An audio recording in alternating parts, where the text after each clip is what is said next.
नीचे फांग करेगी, नीचे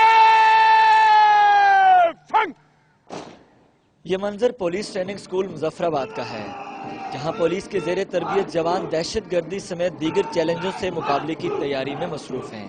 आवाम की इज्जत जानो माल का तहफ़्फ़ुज़ और अमन व अमान की बहाली पुलिस की जिम्मेदारी तो है, लेकिन आज़ाद कश्मीर पुलिस की तनख्वाहें और मराद कम होने के बायस उन्हें मुश्किलात का सामना है।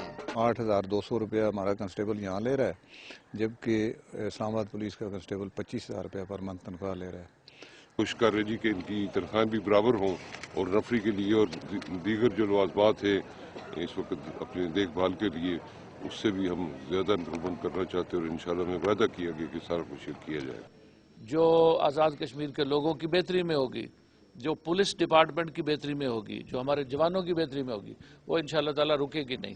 आज़ाद कश्मीर में दहशत गर्दी के वाक़यात की रोकथाम, अमन के क़याम के अलावा हर किस्म की आफात से नबर्द आजमा होने के लिए पाक फौज ने पुलिस एहलकारों की खुसूसी तरबियत का सिलसिला शुरू किया है, जबकि शहरी इलाकों के अंदर अमन कमेटियों के क़याम से जराइम में कमी और तखरीबकारी के खात्मे में मदद मिलेगी। हमने इसलिए शामिल किया है कि ये अपने इलाके के मुतल्लिका जब पुलिस के साथ ताउन करेंगे, इंफॉर्मेशन देंगे, तो मैं समझता हूँ कि हमारा ये खित्ता, ये जगह, ये शहर जो है पुरअमन रहेगा और हम महफूज रह सकते हैं किसी भी दहशत गर्दी के हवाले से।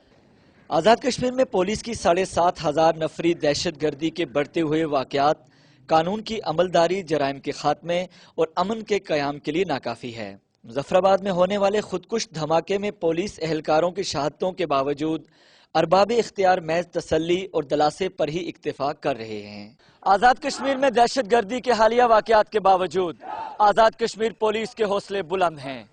जरूरत इस अमर की है कि हुकूमत पुलिस मुलाजमीन की तनख्वाहों में इजाफे के हवाले से अपना किरदार अदा करे। आसिफ रज़ा मीर, आज न्यूज़, मुजफ्फराबाद।